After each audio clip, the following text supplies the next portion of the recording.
Welcome to this explainer. Today, we're unpacking something that is literally mind-bending. It's one of the most radical, paradigm-shifting concepts in all of Eastern philosophy, the Ashtavakra Paradox. We are going to explore the fine art of attaining something you, well, already possess. It sounds like a total riddle, right? How can you search for or even achieve something that is already fundamentally yours? I mean, our entire modern culture is built on this idea of seeking, striving, always trying to become something better. But the philosophy of Ashtavakra turns that entirely on its head. It presents a direct, almost shocking challenge to everything we think we know about self-improvement and spiritual growth. Okay, so let's dive right into this by exploring a story that perfectly captures this paradox. It's called The Parable of the Forgotten Emperor. Just imagine a shattered, broken figure, an exiled prince who spends 20 years begging in the dirty streets. Over those 2 grueling decades, he entirely forgets his royal identity. I mean, he genuinely believes, deep in his bones, that he is nothing more than a destitute beggar. Every single action, every thought he has, is completely governed by this false identity. He's trapped by his own forgetfulness. Which is kind of absurd when you zoom out and think about it. A literal king crawling in the dirt, begging for pennies. But then, the king's ministers finally track him down and find him. And right here is the absolute core of the paradox. It takes only a fraction of a second for him to remember who he actually is. You see, you're not a beggar who's seeking enlightenment over time, slowly gathering little coins of wisdom over years of grueling practice. No, you are an emperor who has simply fallen asleep. For the beggar to become the emperor again, absolutely no actual time is required. He doesn't need to take night classes on how to be royalty. The transformation takes 0 time. It only takes remembering. Waking up takes literally no effort at all. All right, moving into section 1, Anatomy of the Self, where we look at the layers of existence. Let's deconstruct this false identity you've been carrying around all this time.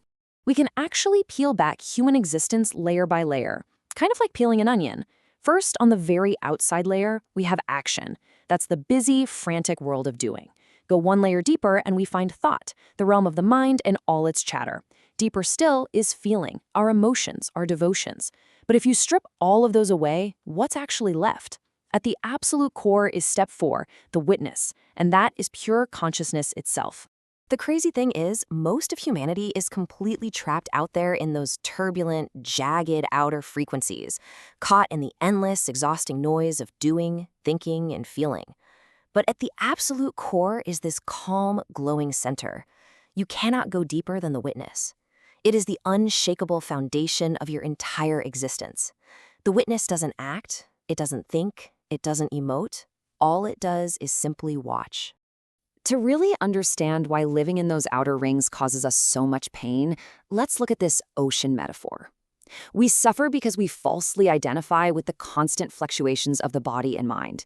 Things like hunger and thirst, well, those are just waves of the body. Sadness and happiness, just waves of the mind. Even birth and death are ultimately just waves of life. But the observer, the witness, is like a solid block of gold.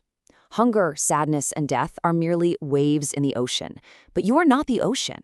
You are the unconcerned, unchanging shore. And the shore doesn't panic when a wave crashes against it, right?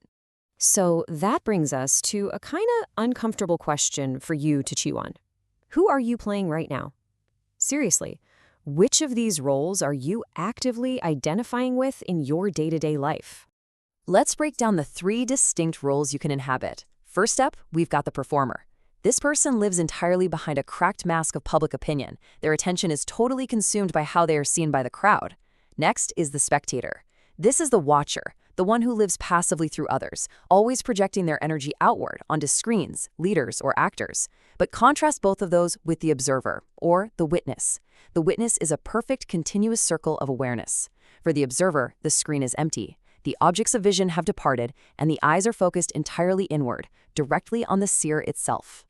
Which brings us to section 2, mechanics of the witness and the flow of attention. How do you actually operate this witness state in your daily life? Now, here's the brilliant part. Ashtavakra doesn't tell you to run off, close your eyes, and just stop looking at the world. Instead, you simply adjust the flow of your attention. Think of ordinary attention like an arrow that shoots directly outward to see a tree. But the arrow of consciousness, that one, curves backward. You let your attention bear fruit in both directions at once. You see the tree, Absolutely. But simultaneously, you see the one who is seeing it. You're aware of the object and fiercely aware of the subject at the exact same time. All right, on to section 3, the illusion of seeking, where we explore how practice can become bondage. This realization completely dismantles our modern obsession with self-improvement. If we compare this direct path to more traditional yogas, the difference is honestly staggering. Karma, Gyan, and Bhakti Yoga all use vehicles, action, knowledge, and devotion. They basically take the medicine of meditation and dilute it with the honey of doing, thinking, or feeling. And because it's diluted, it takes lifetimes to master. But the direct path? The vehicle is simply the witness. The medicine is taken straight, no chaser, no vehicle at all. And the time frame? Right now. Not next year, definitely not in your next life, literally, right this second. Which leads us to a truly, deeply radical idea. Practice itself is bondage. Think about it. You might successfully escape the chaotic cage of the everyday world, only to walk directly into the highly structured, pristine cage of monastic practice. The search for liberation often just creates a brand new slavery. By striving for enlightenment, by working so hard at your spiritual practice, you're actually reinforcing the false belief that you don't already possess it. You're acting exactly like the beggar trying to earn pennies, completely forgetting that you're already the emperor. So the crucial point here is this super sharp contrast between two great spiritual frameworks. Patanjali, who is widely considered the father of traditional yoga, says you must forcefully stop the projections of the mind to know yourself. It's essentially a battle for control. But Ashtavakra says the exact opposite. Know yourself, and the projections will naturally stop. You don't need to wrestle your mind into submission. By simply waking up and knowing your true nature as the witness, the mental noise totally loses its fuel. It just ceases entirely on its own. To really lock this in, consider the metaphor of the earthen clay pot. A pot is just made of thin, fragile walls of clay. Its true reality, its actual usefulness, is the empty space inside of it.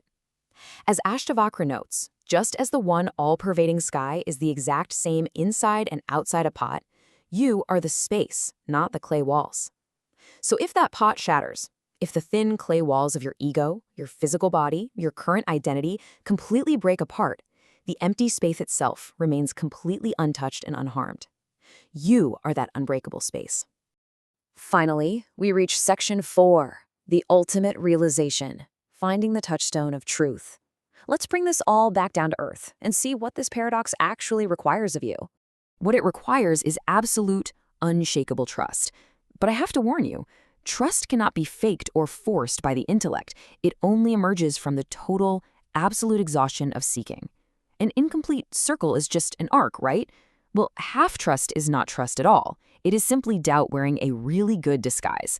And when the heavy rock of reality and doubt inevitably falls on the delicate little flower of your half-trust, that flower is getting crushed. You absolutely cannot fake this. Because if you do try to fake it, you fall right into the trap of the spiritual ego. You become like a parrot in a cage that simply memorizes the phrase, "I am already free," just to avoid the hard, gritty work of meditation. It's basically a form of spiritual greed that turns you into a scholar, but definitely not a wise person. Deep inside, the ego is still there, quivering with desire, just waiting for enlightenment to happen to them. Contrast this with the flame of total realization. This is the moment when every single cell of your body truly understands that all effort is fundamentally useless. Ultimately, I want to leave you with this final thought. Do not treat Ashtavakra's words, or even this explainer for that matter, as a substitute for your own direct experience, nor as some new method to achieve something. That would totally defeat the entire purpose. Instead, consider this information a touchstone. When the shock of true realization finally hits you, when the illusion of the beggar shatters, and you fear you might literally be going mad, these concepts will be waiting for you deep in your unconscious. They are the touchstone of truth to assure you that you have finally come home. The emperor has simply remembered who he is. So, the only question left is, are you ready to wake up?